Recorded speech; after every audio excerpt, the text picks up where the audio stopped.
Samedi 3 août 2019, fidèles téléspectateurs de Chérif la Télévision, partout où vous nous suivez, bienvenue dans l'actualité nationale et internationale de cette édition. Le maire de la commune 5 du district de Bamako a organisé son traditionnel déjeuner de presse ce samedi 3 août 2019 à l'hôtel Olem de Bamako. Objectif, passer en revue les 6 derniers mois d'activité de la municipalité. Au menu de ce déjeuner de presse, les questions domaniales et financières, le climat social, l'assainissement, la culture, le sport, l'éducation, entre autres, ont été évoqués. Écoutons M. Amadou Ouattara au micro de Boubacar Traoré et Ibrahim Koulibaly. Vous l'avez dit, ce n'est pas un bilan, mais c'est jeter un clin d'œil en arrière quand on avance pour être sûr qu'on pourra arriver à bon port. Donc cet exercice n'est pas un exercice facile, mais c'est quand même la loi. Et quand on gère au nom des populations, il faut rendre compte.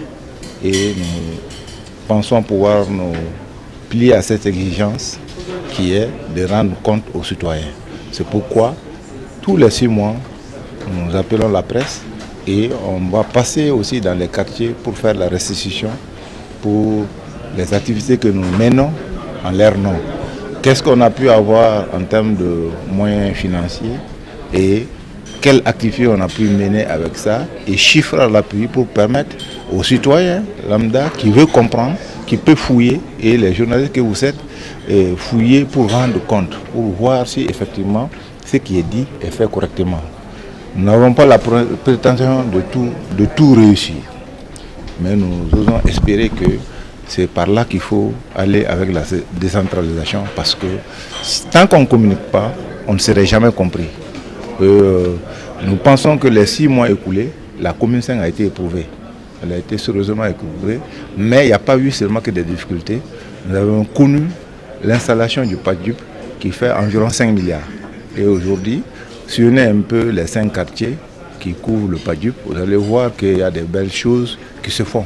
Nous pensons que si au-dedans ça chauffe un peu, à l'extérieur, les gens nous croient et les partenaires, en tout cas, viennent pour nous accompagner pour les choses que nous sommes en train de réussir. Donc c'est dire que le climat social, nous osons espérer que de mieux en mieux ça ira et on va être compris par nos citoyens, parce que même si c'est un seul citoyen qui s'agite, il faut lui faire le clin d'œil, il faut l'écouter et intégrer ses doléances pour avancer.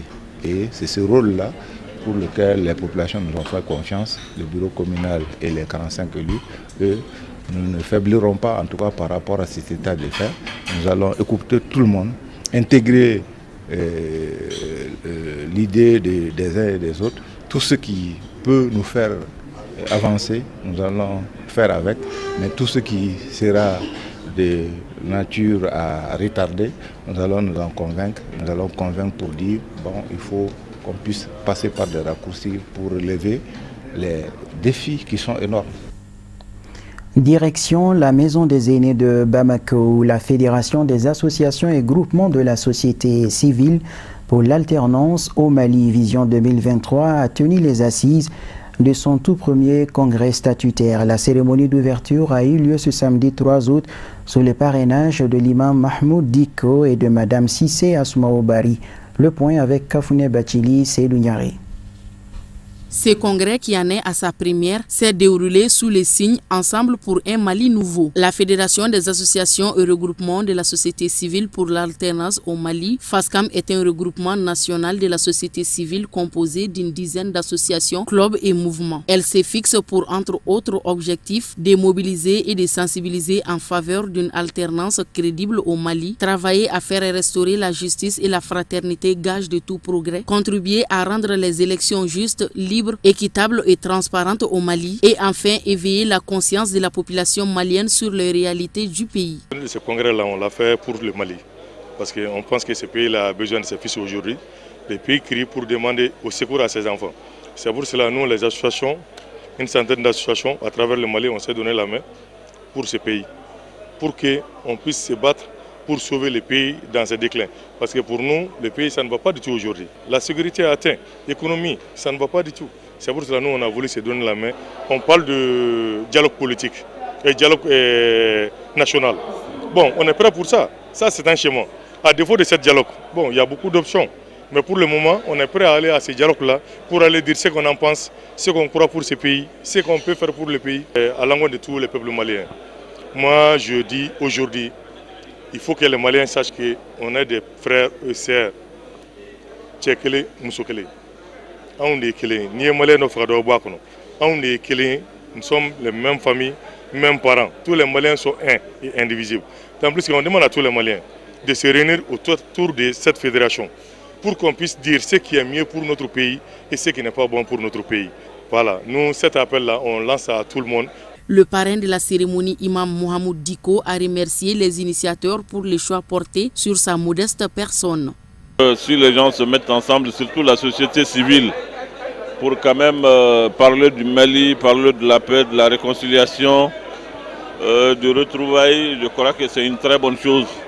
Et notre pays a besoin de ça aujourd'hui. Voilà. Aujourd'hui, il est temps que vraiment le Malien, on se regarde les yeux dans les yeux et qu'on vraiment dise les choses par leur nom et pour qu'on avance. Voilà, il est grand temps maintenant, on a beaucoup tergiversé, il faut avancer maintenant. Les délégués sont venus de toutes les sections de l'intérieur et du district de Bamako. 2 jours durant, les progressistes procéderont à la mise en place d'un nouveau bureau exécutif national et la relecture des textes statutaires afin de mieux coordonner ses activités.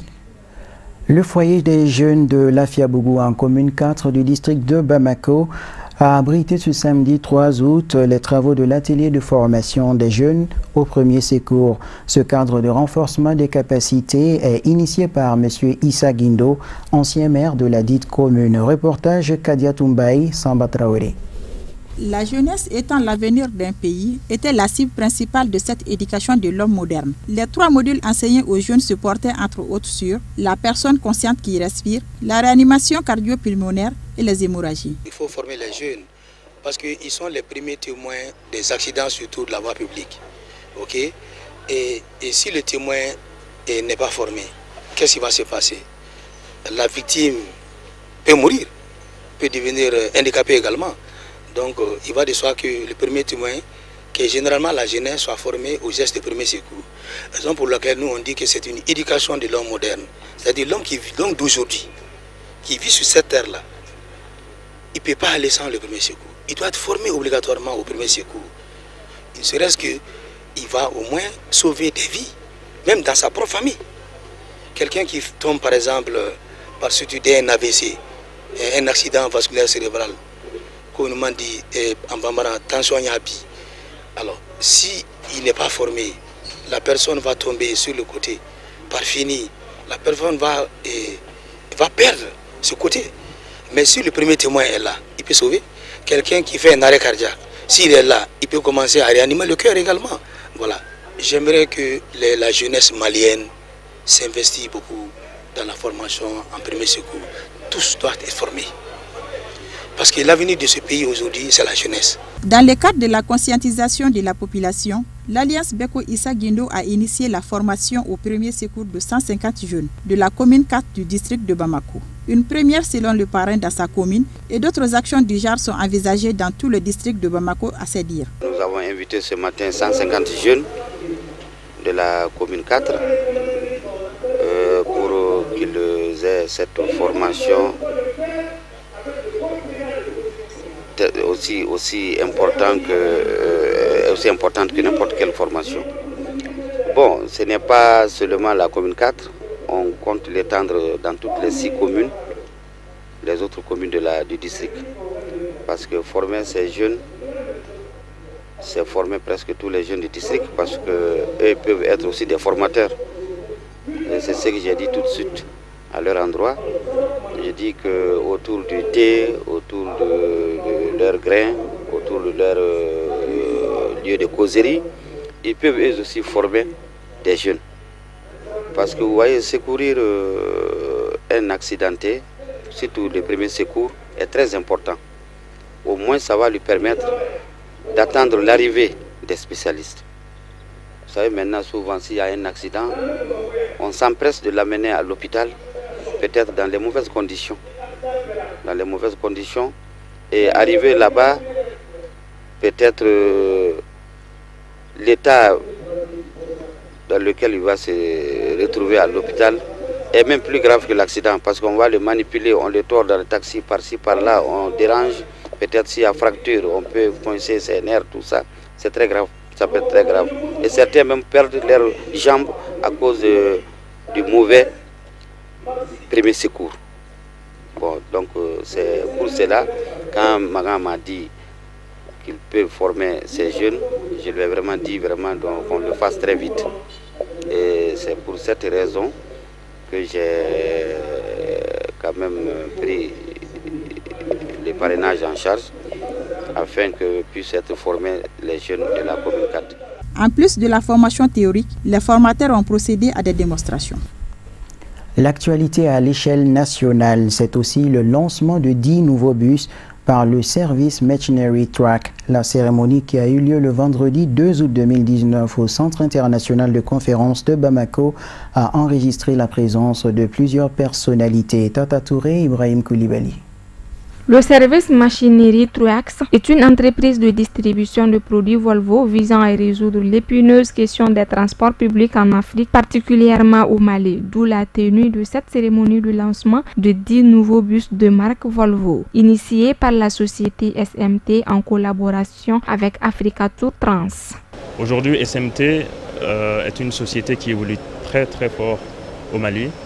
Nous commercialisons tout type de matériel de transport, en commençant par des camions jusqu'aux petits bus de 15 places, ainsi que les engins TP de construction, des moteurs industriels qui vont sur des générateurs, ainsi que des moteurs marins.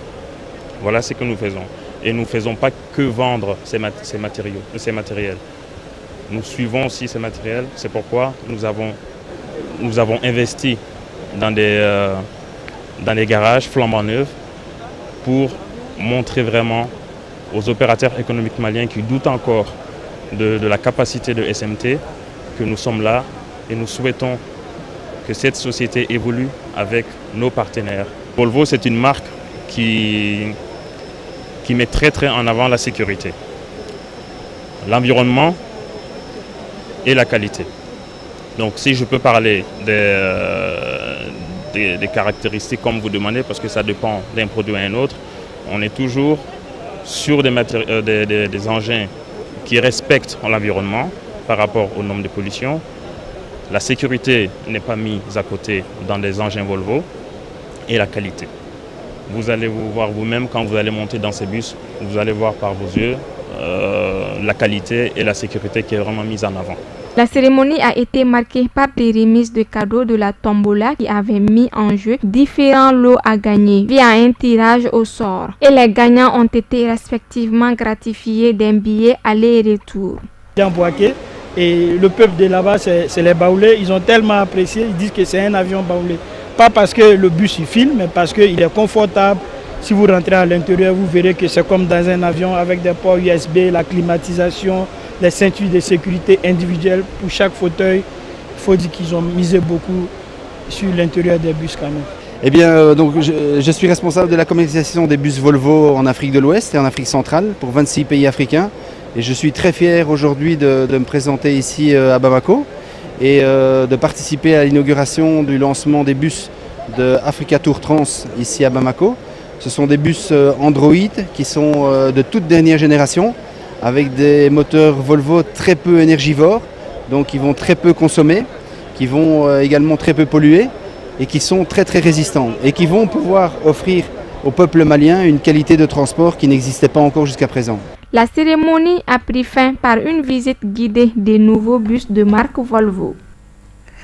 Voyons à présent le tour d'horizon de l'actualité internationale en bref et en images, une compilation de Moussa Fomba.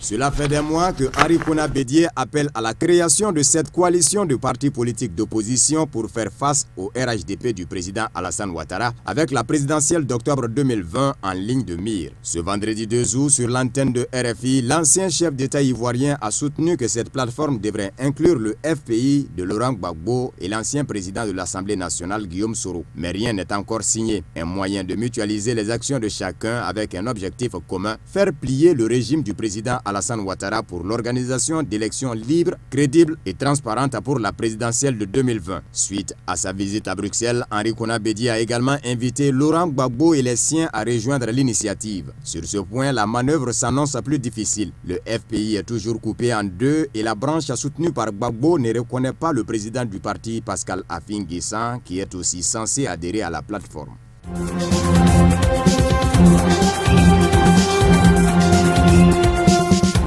Au lendemain de la trêve politique suite au décès du président Béji Kakaïba Essebsi, l'instance chargée des élections a ouvert ses bureaux le 2 août au matin. Les premières candidatures ne se sont pas fait attendre. De 8h à 18h, l'instance supérieure indépendante pour les élections, ISI, reçoit les demandes de candidature à l'élection présidentielle anticipée du 15 septembre 2019. Et dès l'ouverture des bureaux, les aspirants à la charge se sont pressés aux portes de la structure. Ces premiers arrivés sont des personnalités politiques connues, des chefs de parti et aussi des personnalités indépendantes. Le Premier ministre Youssef Chahed ne s'est en revanche pas encore présenté devant l'ISI. Pour les premiers candidats à la présidentielle présents dès 7h du matin devant l'ISI, le plus difficile était de respecter les critères de la loi électorale pour se présenter comme pour la présidentielle de 2014.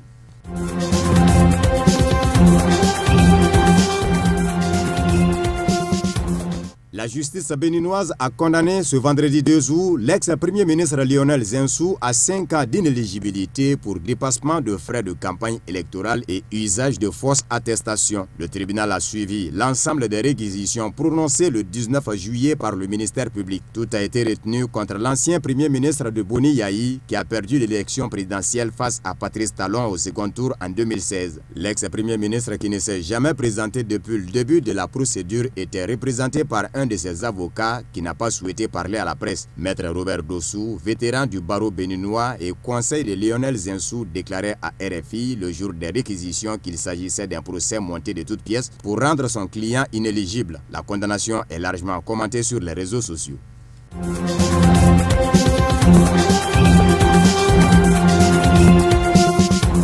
L'Algérie n'envisage pas de substituer l'anglais au français dans ses universités, a affirmé le ministre algérien de l'enseignement supérieur, précisant que seules quelques spécialités et les classes doctorales sont concernées par cette mesure. Le ministre algérien de l'enseignement supérieur et de la recherche scientifique, Tayeb Bouzid, a mis un terme à la polémique qui enflait en Algérie ainsi qu'en France, suscitée par sa décision d'introduire l'anglais dans les universités. Selon le responsable, le renforcement de l'anglais vise à donner une meilleure visibilité aux chercheurs algériens et à reclasser l'université algérienne à l'échelle internationale. Ainsi, M. Bouzid a ajouté que la mesure avait également pour but de faciliter aux étudiants étrangers anglophones la poursuite de leur cursus universitaire en Algérie. L'ampleur de la polémique et de l'indignation que la décision du ministre algérien a suscité en France, notamment dans la presse, ont été mises à mal par l'étendue de la présence de l'anglais dans les universités françaises.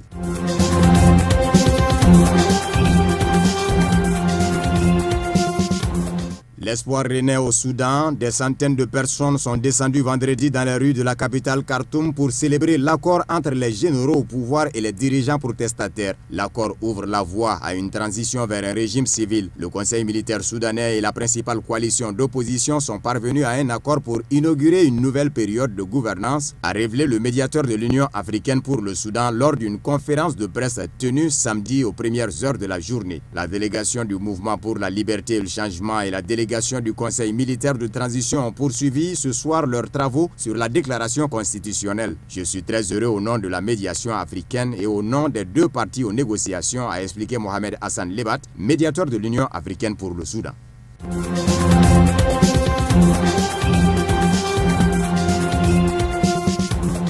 Un navire humanitaire a secouru dans la nuit de jeudi à vendredi 2 août 69 migrants au large de la Libye après avoir secouru quelques heures auparavant 55 autres. De son côté, l'Alan Kurdi a secouru 40 migrants mercredi. Les deux navires sont à la recherche d'un port pour débarquer. Avec désormais 124 personnes entassées à l'ombre de bâches tendues sur le pont, le premier navire a mis le cap au nord, mais sa destination n'était pas encore claire. L'Alan Kurdi avait secouru quelques jours avant 40 migrants originaires d'Afrique de l'Ouest, dont une femme enceinte de 6 mois, 3 jeunes enfants, un homme blessé par balle et 2 survivants du sanglant bombardement du centre de détention de Tajoura début juillet près de Tripoli. Le ministre italien de l'Intérieur Matteo Salvini a signé un arrêté interdisant aux navires de pénétrer dans les eaux territoriales italiennes.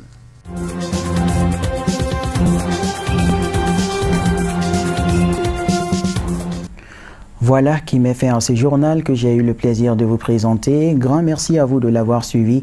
Excellent week-end en compagnie de programmes de Chérif la Télévision et à très bientôt.